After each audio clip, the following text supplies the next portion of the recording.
maybe the first question is why so-called third plenum is so important. Basically, I think there is historical myth. In 1978, December of 1978, there was third plenum of the 11th Central Committee of the Chinese Communist Party, which was claimed to start post-war reform years. So I call it as myth. Basically, that plenum completed power change from Mao's successor Hua Guofeng to Deng Xiaoping, as all you know. So they didn't even mention reform, very tiny, very marginally. In very marginal sentence, reform appeared only once in the actively communique of that plan. Anyway, from then on, so particularly in the Xi Jinping, era, Xi Jinping also started his policy announcement from a third plenum of the 18th Central Committee that was taking place in 2013. So Xi Jinping today claimed that, okay, so in 1978, reform started, and in 23, reform getting deepening, actually deepened. Today, he also claims this third plenum, try to deepen reform and advance Chinese modernization. Because, beside of this actually historical significance, I think there is also periodicity, okay, so a kind of risk, of political risk. So usually when the new Central Committee was set up, the first plenum is always about, so-called elections of the Politburo and the just the Politburo and a central military commission, those top leadership bodies. So composition of them immediately following a party congress. Then the second plenum is usually about NPC, PCC, so-called two sessions, personnel arrangement, policy reports, things like that.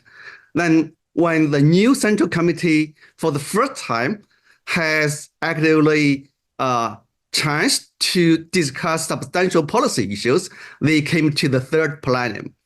So also something like US politics midterm election.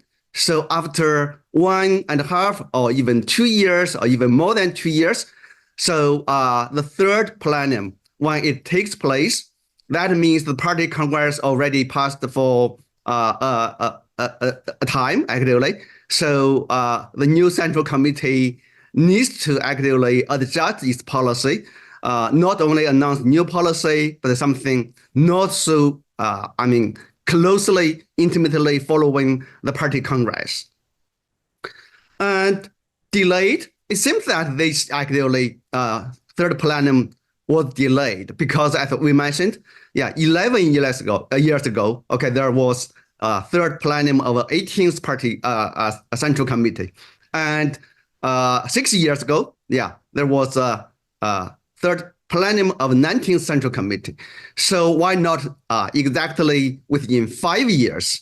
So I guess, that pattern of usually, so every 5 years you have the third plenum of a new Central Committee, but so why this time 6 years? Before the plenum, we knew that there were different interpretations or speculations. One prevailing argument was that Xi Jinping was actually meeting resistance from party elites regarding China's, governance, especially economic policies. From actually the outcome of this plenum, maybe, I think there were resistances, but not so powerful enough to block Xi Jinping to implement his agenda, to implement his actively decision-making willingness. So basically, I would say there could be another interpretation, which is Xi Jinping intentionally postponed actually this plenum. So because the new pattern was not so new, actually, it's not so new. Yeah, it started in 13th Party Congress. Okay, from the 13th Party Congress in 1987, they started this pattern. And the 13th Party Congress was known as, okay, reform milestone. So Xi Jinping, I guess, he doesn't want to see this kind of a pattern. So in the future, I can predict if he still like to postpone some, significant meetings, still want to change this kind of a pattern shaped in past several decades, that would not be surprised, I guess. Then very quickly for personnel changes, you know that personnel issues are the least transparent issues in Chinese politics. So this time we have very tiny window. We can see actually something as announced by the Central Committee's, communique. So basically, we know about Qin Gang, still Comrade Qin Gang, actually. He resigned. So the Central Committee accepted his resignation, and he would be downgraded as cadre. But anyway, so still, we don't know what really happened with Qin Gang. So why this outcome, actually, after long time investigation, at least from summer of the last year. And what I like to bring your attention to is actually there are at least 4 indicators indicating that political purge within the military is much larger than we might have known, and maybe much serious. So first, all 3 Central Committee members, including 1 alternate members, were expelled from the Communist Party. They were former PLA generals, high-ranking generals. Okay, that's indicator 1. Second, so 1 person, Sun Jinming, alternative member, and he, for the first time, at least to me, I heard that this guy was also involved into purge, corruption, whatever. He was purged anyway. So that means that there were still a lot of persons we don't know who were already, under investigation, who could be purged actually at a later stage. The third indicator is new Central Committee members. They added 3 alternative members into full members. But actually, if they follow the rules, they follow the procedure to do this.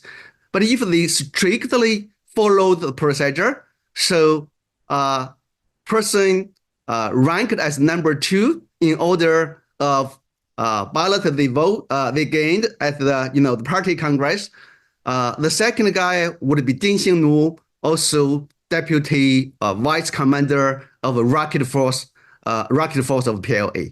But he was actually overescaped. So he was not able to get this opportunity. So he might be also involved into corruption, and he could be purged. Tomorrow, we don't know. And also the fourth one. So rocket force commissar Xu Zhongbo, there were actually reports about his purge, but he was not expelled from the Central Committee this time. But that doesn't mean he is safe, because another guy who is former Minister of Agriculture, he Tang Renjian, he actually publicly we know that he is under investigation, but he's still kept within the Central Committee. So that means investigation still continue. So conclusions are not yet made. So maybe Xu Zhongbo can be this kind of case. So anyway, so all those things means, it seems that rocket forces are really problematic within the PLA. And within PLA, there is a very big purge going on right now. And for the general tone of the third plenum, I would go very briefly.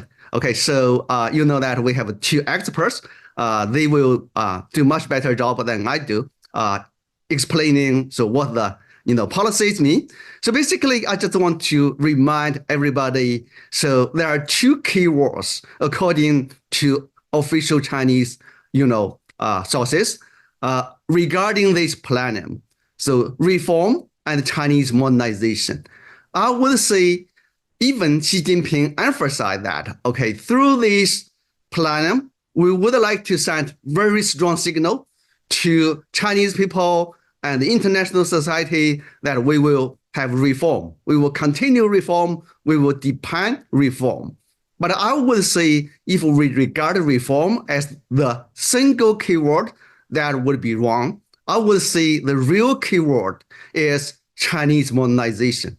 Chinese modernization is the official translation of 中国式现代化. But in my, understanding of Chinese language, 中国式现代化 doesn't simply mean Chinese modernization. That could be 中国的现代化, right? So of course, modernization in China is always Chinese modernization. And so they emphasize Chinese style modernization, modernization in the Chinese way, modernization in Chinese standard. Anyway, so with Chinese characteristics, so usually, it's really joke. It seems that China becomes negative actually word. When you use China to modify something, that means so the thing is being modified would be changed by nature. So 40-something years later, years earlier. So sorry, my bad. I got too early. Got about too early. So in 1978, following that, they created a term, so-called socialism with Chinese characteristics. That means their socialism is not authentic socialism.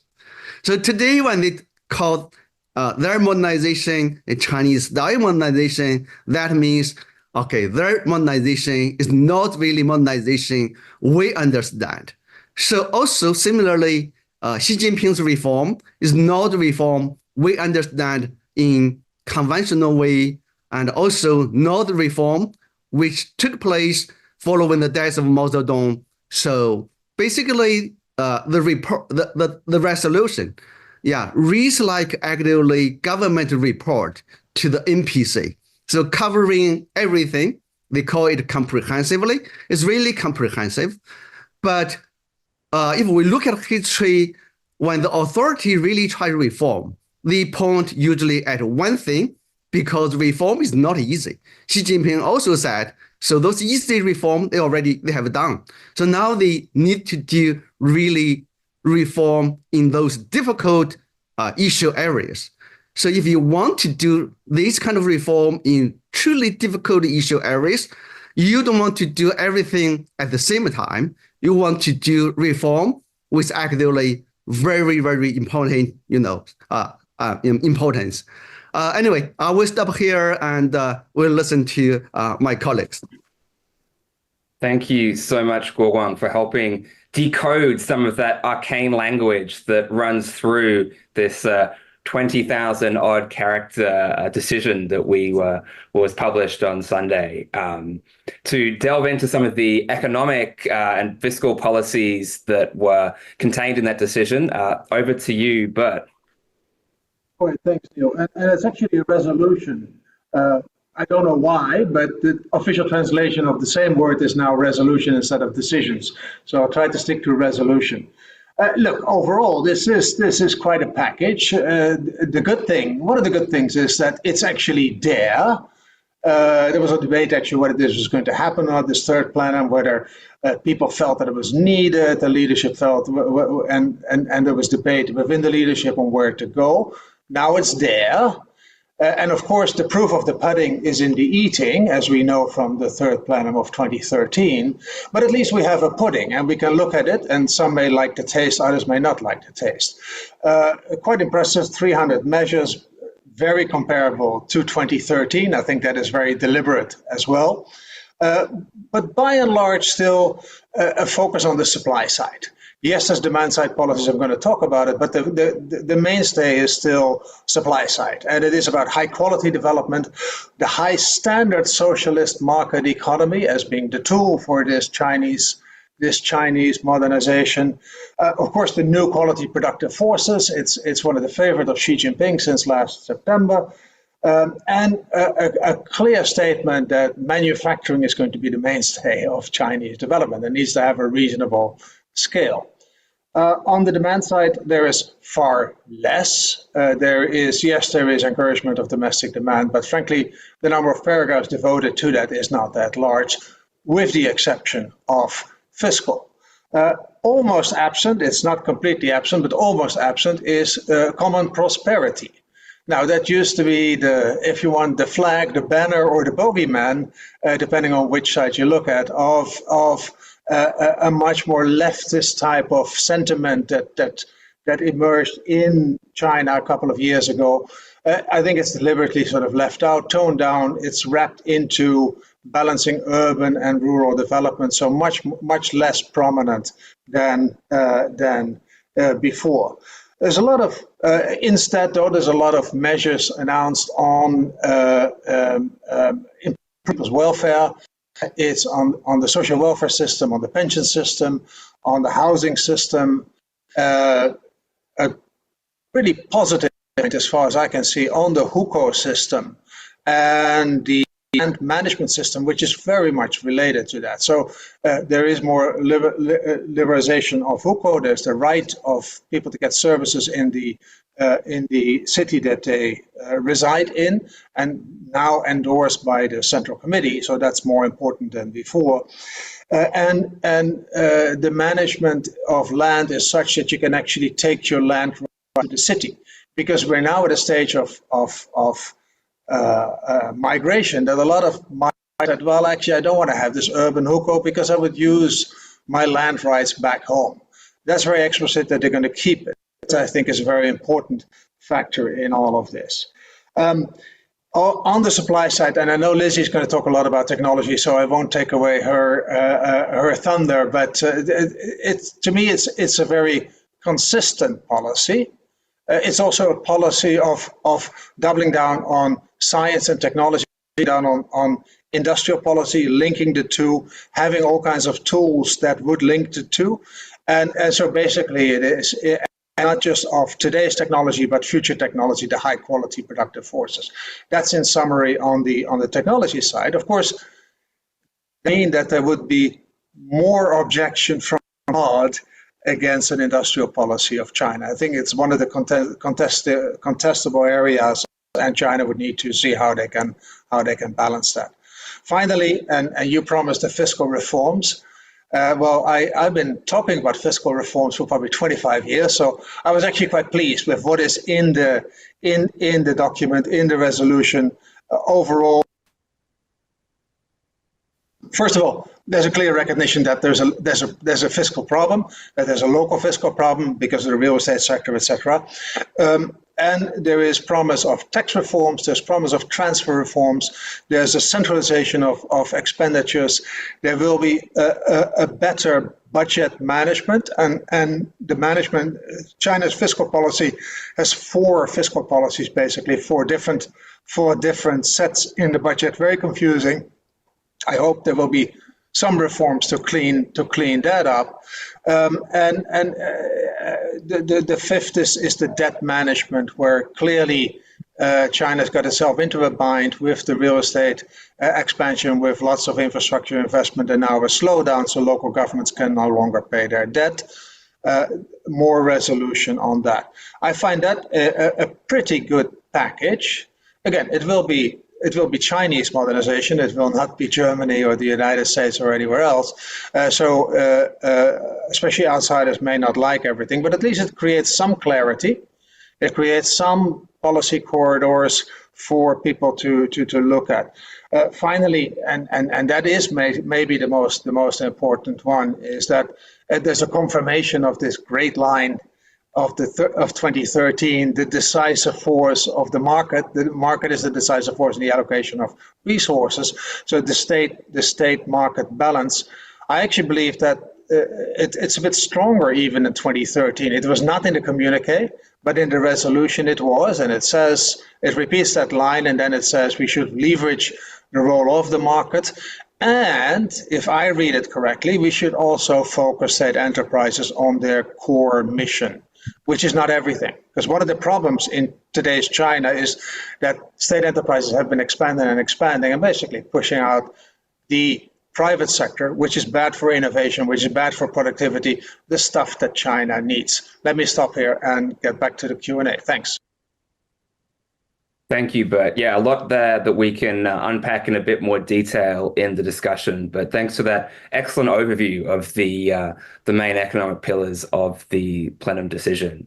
So to go into more detail about the this huge pillar of technology and some of the international dimensions of that, Lizzie, over to you.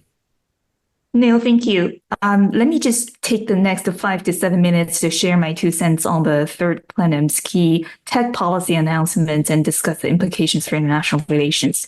So I want to start things off with China's big economic goal. The overarching aim, as the previous panelists alluded to, is to achieve Chinese-style modernization. And there's actually a deadline for it. It's 2035, which means doubling of per capita income to about $25,000. So to hit that target, what that means is China needs to grow at about 4.5 to 5% annually. And right now, the data is at 4.7%, but projections usually suggest that it might dip below 4% next year on. And that really underscores how crucial it is for China to keep the economic engine running. And it's clear to me from the third plenum document that the Chinese leadership has decided that to sustain this level of growth, China needs systemic upgrading along the global value chain, not just short-term stimuli. And if you read the document, there's this massive emphasis on technology innovation and the so-called new quality productive forces. In fact, the tech-related terms are mentioned 160 times compared with property and housing, which only gets 4 mentions throughout the resolution. And for the tech and innovation policies, there are 2 central themes that really stand out to me. A, self-sufficiency, and B, major breakthroughs, especially in frontier science. I mean, that's no surprise given the rising geopolitical tensions, particularly with the US. What's really interesting is the plenum also emphasizes this dual role of state guidance and intense competition among private sector companies and entrepreneurs. And the state will continue to play a crucial role in creating and supporting especially industry supply chains and providing sort of guidance on what's a priority. But the private sector is recognized as the primary driver of growth and innovation. So China has adopted this approach and seen success in its EV sectors and battery sectors. It seems like the leadership is determined to apply that formula to other priority sectors, including semiconductors, medical equipment, and machine tools. It seems that another thing that really stand out in the third plenum document is, whether it's investment technology, infrastructure, green energy transitions, or digital upgrades in manufacturing, those initiatives are not just about boosting productivity and fostering innovation, which Beijing sees as essential for its long-term economic growth. They are also aimed at tackling a huge swath of other problems like demographic challenges, right? So the document mentions using tech solutions to address the shortfall in healthcare funding and pension funds. So basically, tech is viewed as the solution to unemployment, to lack of domestic demand. I mean, these are typically seen as classic demand-side issues, but Beijing basically sees tech as a magic potion for all those problems.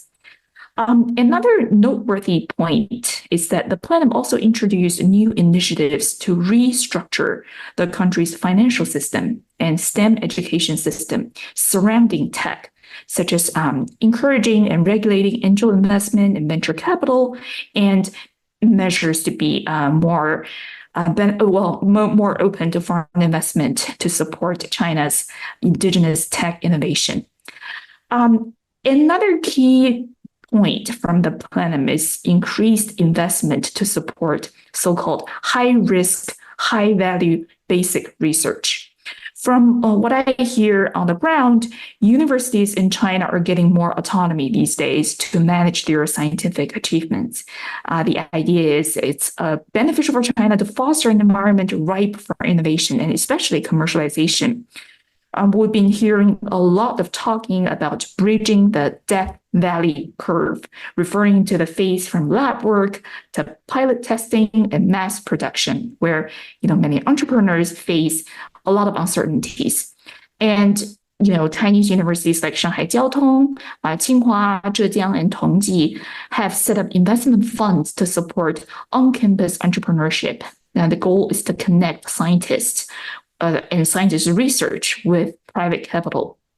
And these days, the buzzword we usually hear from China is patient capital. The idea is that to transform technological achievements to commercialization requires long-term, consistent capital injections backed by government support, as private funds typically prefer more mature technologies that yield more certain outcome. So we can dive into the specifics if the audience is more interested, but let's just be real about what those initiatives can achieve versus not. According to Bloomberg economic forecast, high-tech sectors in China are expected to grow to 19% of GDP by 2026, and that's up from 11% in 2018. And if we include things like EVs, batteries, and solar panels, this number could swell to about 23%. And that's sufficient to offset the shrinking real estate sector. But that's sort of the optimistic scenario. And there are a host of challenges with those initiatives, right?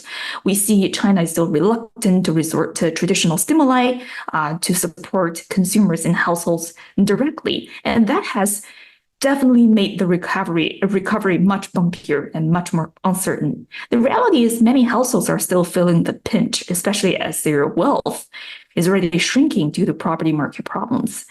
And this focus on technologies could also widen income inequality. I know common prosperity is not featured prominently in the document, but it's still one of the key tenets of Xi Jinping's economic philosophy, if you can call it that.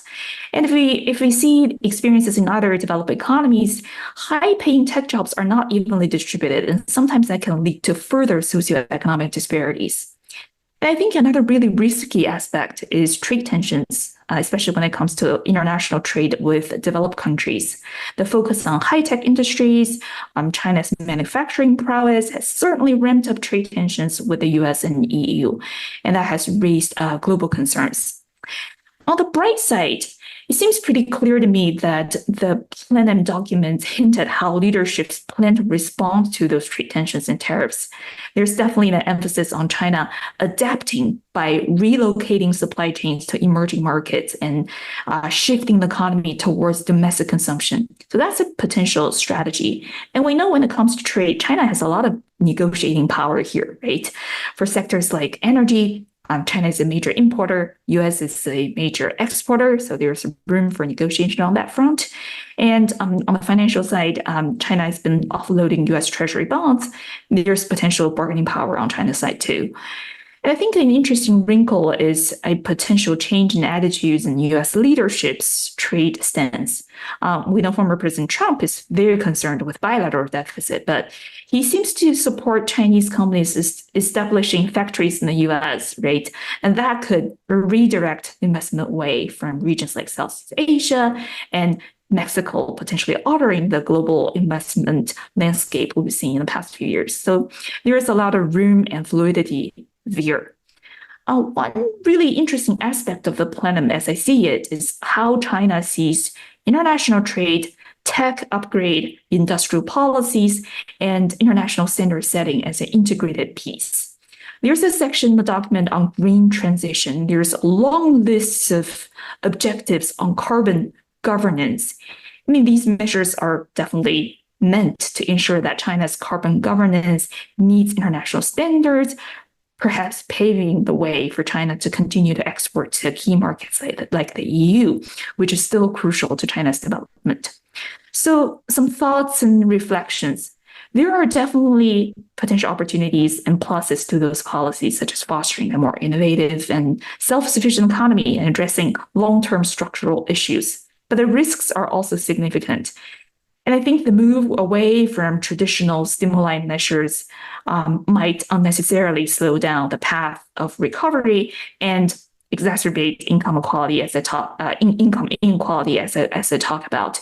And there's also that uncertainty about how effective those supply side policies will be in the face of export control sanctions, geopolitical tensions, and whether this focus on security and self-sufficiency will attract or deter foreign investment. So I think, balancing those risks and potential opportunities will be crucial for China as it navigates its path forward. That's my 2 cents. Thanks so much, Lizzie. Fantastic deep dive into the tech side of the decision, which is obviously getting a lot of attention from Xi Jinping himself, but also a lot of attention all around the world. We've had a lot of really great questions come in, and we're going to get to a lot of those. But before we do, I just want to go around all three of you for your kind of quick sense of kind of one question that I had, which is that looking at the reaction that the third plenum has received from economists, both in China and in the West, in the United States, or especially kind of market observers and participants, has not been particularly positive. I mean, we've seen markets have decreased on the news. There's been a lot of skepticism about the promises that have made because of the kind of unfulfilled potential of the third plenum in 2013, which led many to expect more liberalization and kind of various other reform steps that didn't end up being taken. And there's also, I think, a impression that is overall correct that this is a kind of a doubling down on Xi Jinping's kind of fundamental strategy for the economy, which at least in the last few years hasn't produced great results. There's obviously COVID thrown in there, which maybe is having quite a big effect on those outcomes.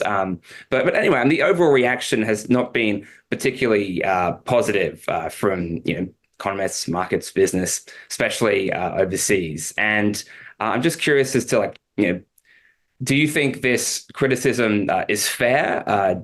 And I mean, whether you think it's the fair or not. I mean, judging on this plenum, but also the track record of Xi's policies and implementation, where do you think this plenum suggests that China's political economy will be in 5 years' time when it's set its kind of timeline for implementing these reforms? What's actually going to happen in your view? It's a lot, so feel free to kind of focus on a particular dimension of that. But I guess what I'm trying to get at is the so what, right? We have this big event, we have this long document, but what's actually going to happen in the 5-year timeline that kind of Xi's set for these reforms? So maybe Guoguang would start with you, then go to Bert and Lizzie, and just your kind of quick reactions to the spirit of that long-winded question, and then we'll get into the kind of detailed and specific questions we're getting from the audience. Thank you, Neil. That's a really challenging question. I guess the Xi Jinping leadership will not really adjust their, fundamentally adjust their strategy and the policies in response to international opinion. So if they do something like that, they would actually have done that in the past number of years. But also we see some slight signals that they try to relax control of the economy. I mean, after actively the plenum. One, from a perspective of elite politics and power, we could see that Xi Jinping doesn't appear so frequently in Chinese official media. So he gives some other leaders more opportunity to talk about Chinese policies, to actively function as Chinese leaders. we don't know why actually he does in this way. Pretty unusual because that's not his way of doing things in the past several years.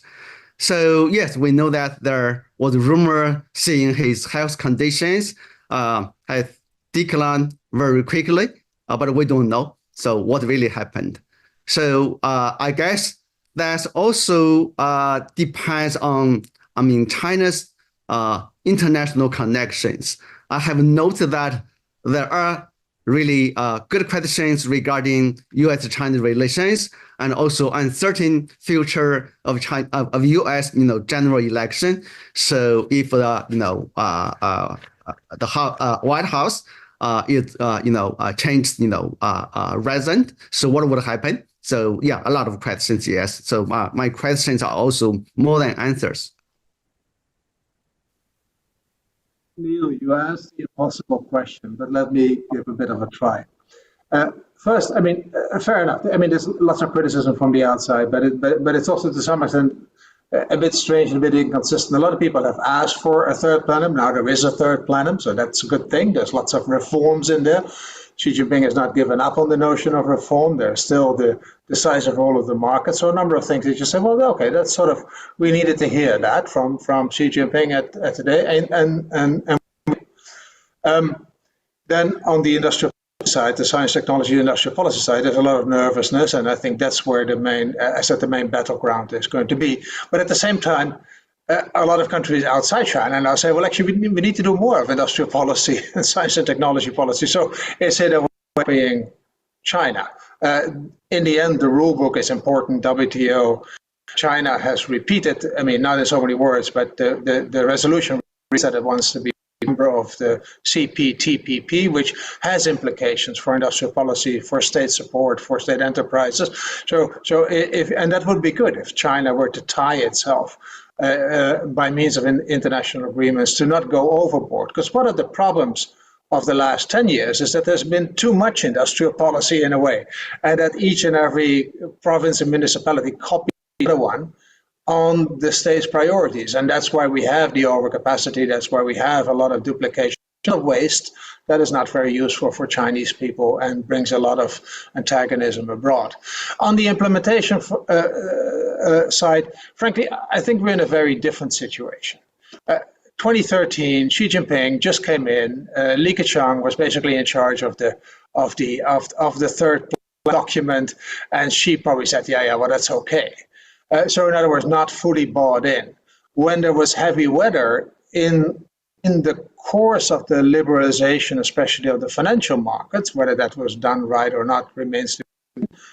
Xi Jinping said, okay, well, that's not what I want. And there was backtracking afterwards, not just in financial, but in other areas as well, which was in a way a wasted opportunity. But that was because Xi Jinping got nervous. Now, Xi Jinping is fully upfront. He's there, he's bought in, it's right there. And yes, there's still the same interest group, there's still difficulties, but it's Xi Jinping in the lead, and he has the full political authority since then. So I think the chances of the implementation of the current document are much higher than the chances of implementation of the 2013 document when it was passed. Thanks. Great. I just wanted to add a few more things to Guoguang and Bert's excellent argument.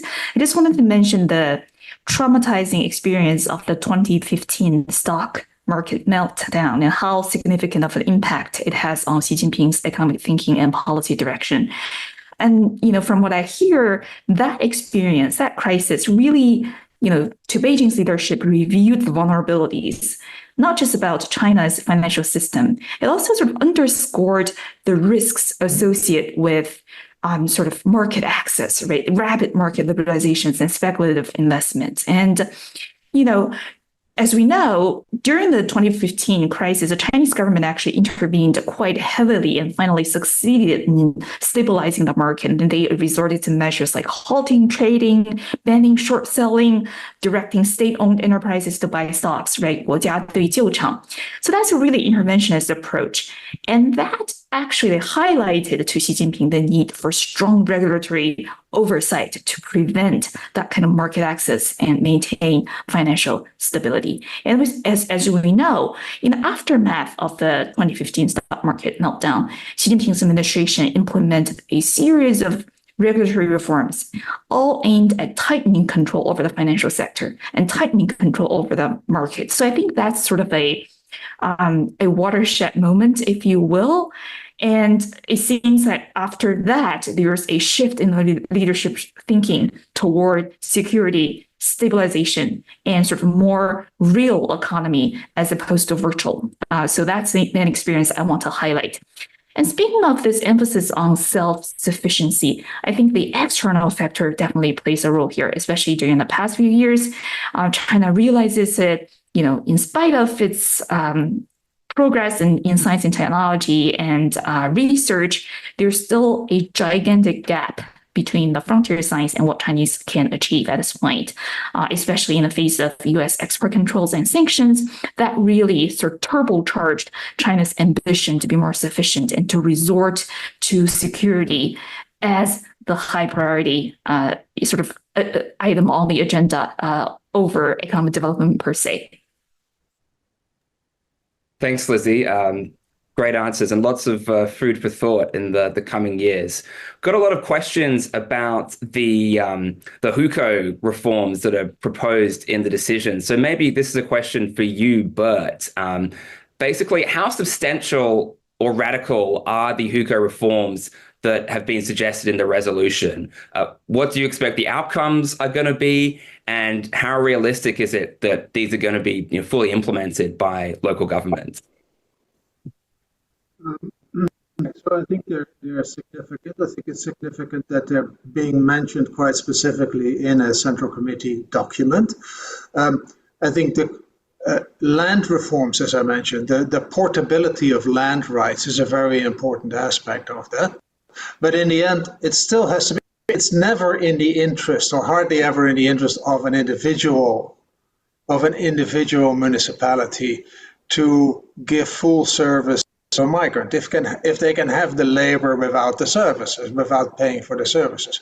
So there is a line on that where the fiscal system is supposed to accommodate the additional cost. Again, you can debate about it, whether it's going to happen, but it's actually not that difficult to arrange. I mean, I know from other countries that do that. If a person moves from Mr. Junk from A to B, and his children move from A to B, then you can also make money for the healthcare and for the education system from A to B. Not very difficult to do. Hasn't been done in China. So, but it's now mentioned in the Central Committee.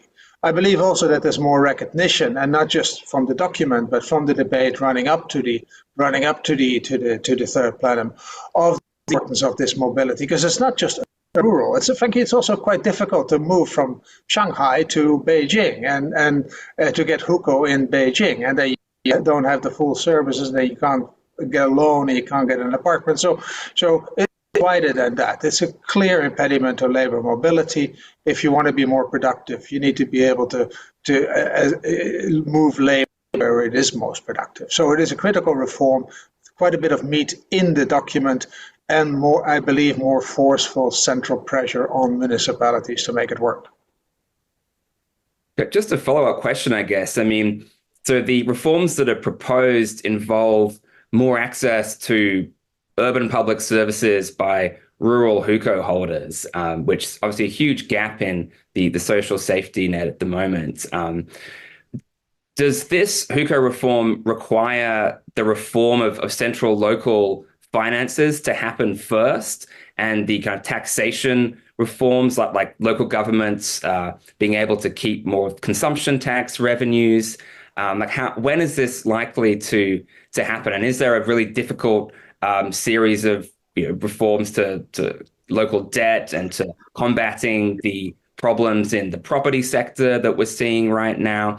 How are those kind of local fiscal reforms and property sector rescue packages kind of linked to this social welfare policies and the potential boost that could have for consumption as well? If people now. You sound like a small town mayor that really doesn't want to have more migrants. Well, this is what I thought it was all about. We're going to make it so difficult, and therefore it cannot be done. No, it actually can be done, because if you look at the transfer system, first of all, the central government already pays for a lot of those services, especially to the poor areas, but education and healthcare, health insurance for non-covered people is already covered by the central government. So it's a matter of indeed moving that money from one place, where the origin of the migrant, to where the migrant is going to end up, to the destination. Second, if there is still a shortfall, you would need to give additional transfers to that municipality. And yes, central government can take a little bit of a deficit for that. Over time, all of these difficult reforms in the fiscal side would need to happen in any case for many different reasons, not just for accommodating the Hukou system, but the fiscal side of things is really not a good excuse. The World Bank, together with the Development Research Center, when I was still there, we did a bit of a calculation on this, on well, what would it really cost on net, and taking into account that you move people from one place where they no longer demand services to another place. It's minimal. It is truly minimal. The big item is the pension system. And that's in a way a separate discussion. There's a centralization of the pension system ongoing already. It probably should be a fully centrally financed system in any case because of the mobility implications. But again, there's accommodations for that to be made. There's now a separate urban and rural resident system, so that's not the urban worker system. And people can at least have that as a pension system when they move to cities. So I really see not that many practical impediments. But as I said, local governments, they still like to have the labor at the burden. One big game changer, though, is actually the real estate market. One always should use a good crisis. Now, there's actually, if migrants come in and they actually buy an apartment, it is now a godsend for many municipalities. So that may actually tip the balance. Thanks. That's super interesting. And I think, some nuance that's often been missing from the immediate reactions. The central government is well aware of many of the problems that it's facing. And we may not agree with everything they're doing to respond, but they're still trying to solve these problems. And China has surprised us before in how its economy's managed to muddle through a lot of thorny problems. So it's absolutely worth bearing those perspectives in mind.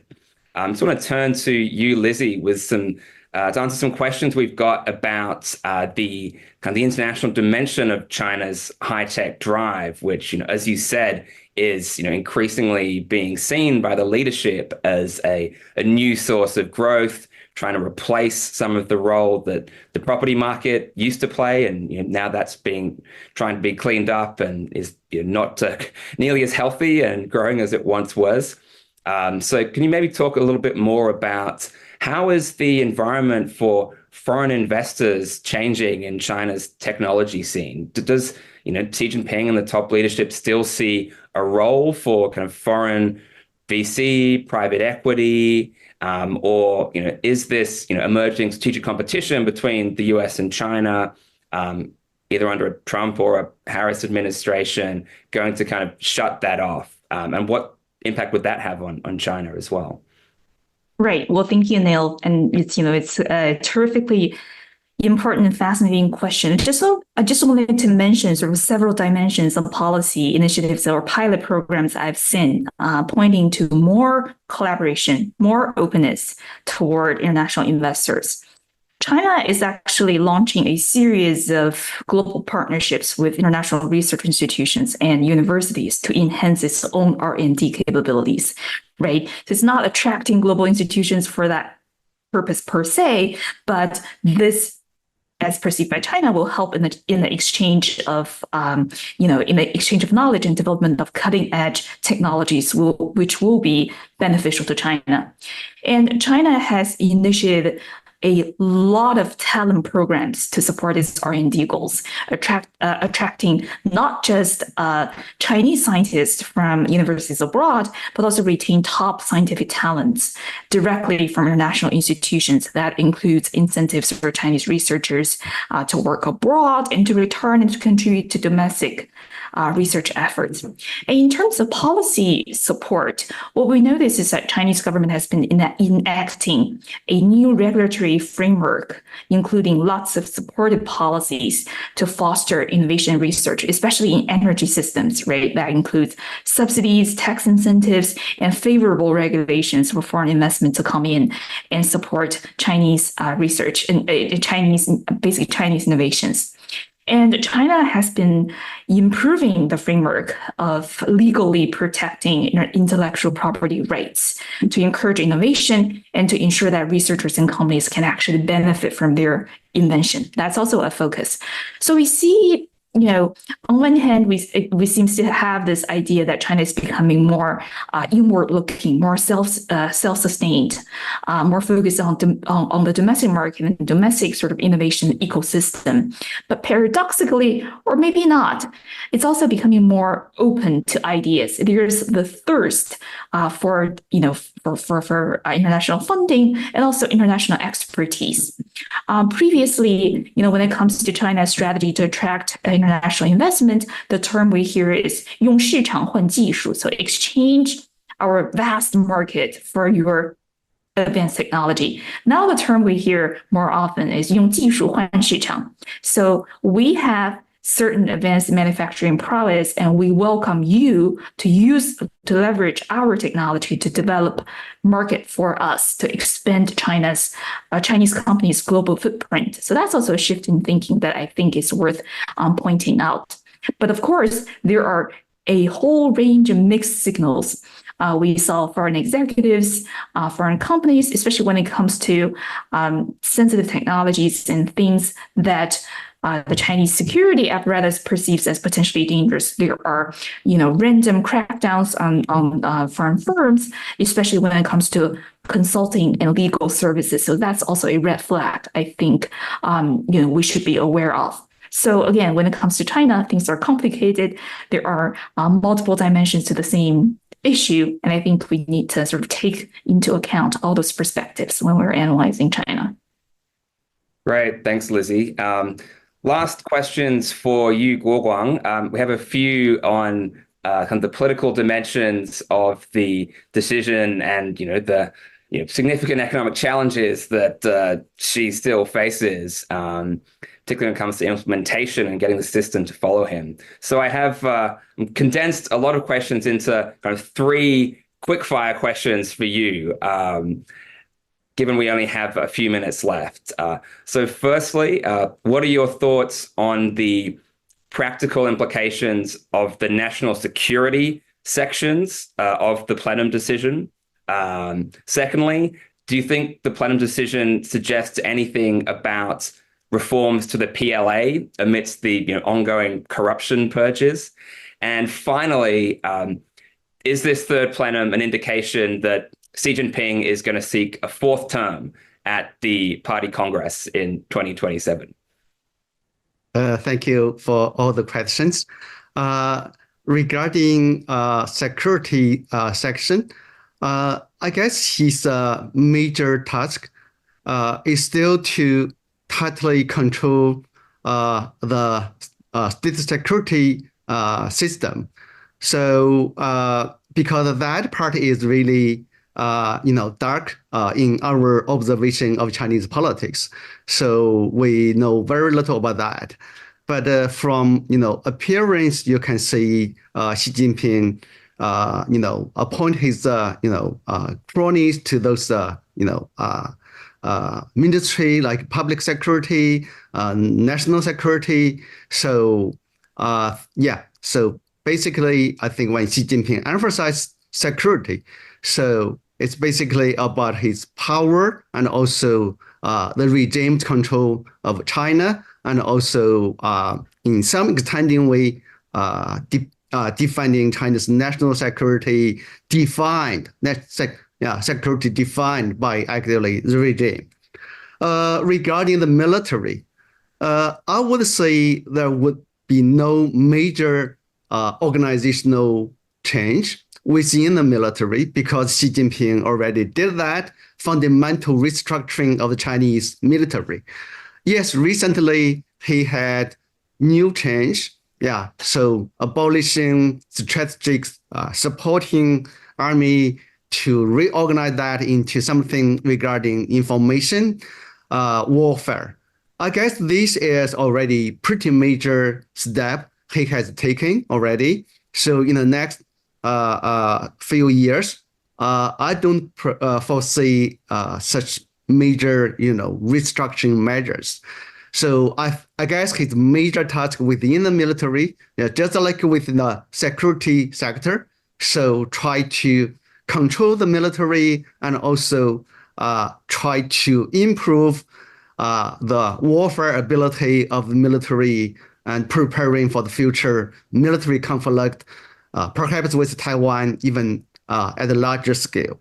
And also, that's really interesting question. So, is Xi Jinping preparing for his fourth term?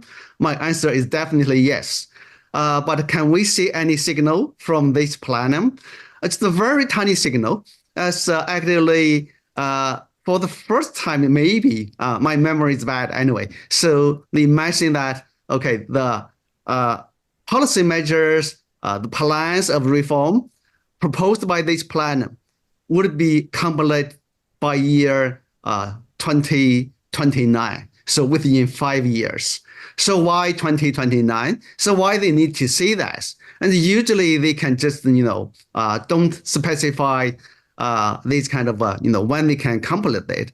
So basically before 2039, there would be 2037, 2027, I'm sorry, 2029, 2027, and 2027, we will see his fourth term. So that's really tiny signal, but I guess usually these kind of formal meetings don't do a lot in real power distribution. So Xi Jinping's real plan for the fourth term, we will see that maybe for the later, stage, not right now, but still we can see something.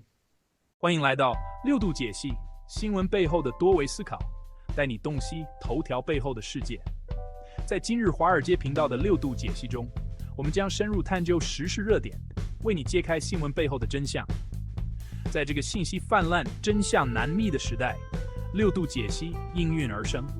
我运用海量数据、人工智能整合以及专家观点，层层剥析每个故事，通过实时背景数据挖掘，确保你获得全面的新闻资讯。然而，我们关注的不仅仅是数据，更重要的是将它们串联起来。我将分析多方视角，揭示隐藏的脉络，为你提供单一媒体常常忽略的背景信息。无论是政治、经济，还是全球事务，我都将为你带来最具洞察力的分析。试想一下，拥有洞悉全局的能力，做出明智的决策，参与有意义的讨论，这就是6度解析带给你的价值。它不仅仅是新闻分析，更是一种赋能的工具。加入今日华尔街的6度解析，共同探索头条背后的故事。你通往深度理解的旅程，从这里开始。不要只是阅读新闻，要解码新闻，理解新闻，活出新闻。这一切尽在6度解析。立即订阅，不错过任何真知灼见。因为了解真相仅仅是个开始。